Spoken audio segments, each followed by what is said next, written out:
سالہ تاریخ گزر گئی، پہلے اسلام سمجھا گیا تھا اور پورا زمانہ گزر گیا، پھر اسلام کے سمجھنے والے نہ رہے۔ حضرت مولانا نے اس میں ثابت کیا ہے کہ کوئی صدی ایسی نہیں رہی کہ جس میں اسلام کی صحیح ترجمانی اصل ندوۃ العلماء کا مقصد تھا، جس کو الحمدللہ ہمیشہ سمجھا گیا اور ایسے افراد پیدا ہوئے۔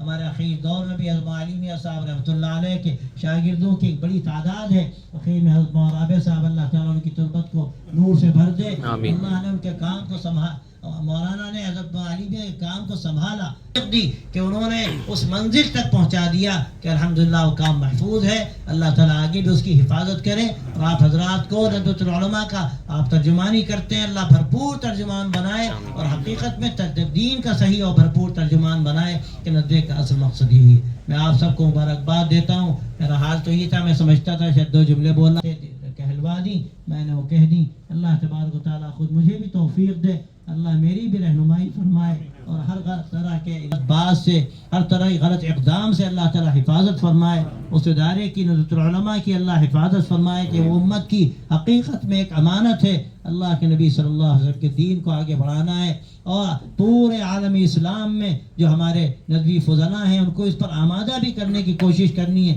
اللہ ان سے دین کا کام لے، حفاظت دین کا کام اور اشاعت دین کا کام اور دین کی صحیح ترجمانی کا کام۔ اور اللہ کا شکر ہے کہ آپ میں سے اکثر حضرات اس پہ لگے ہیں، کام کر رہے ہیں، اور یہ بڑا قابل قدر کام ہے۔ ندوۃ العلماء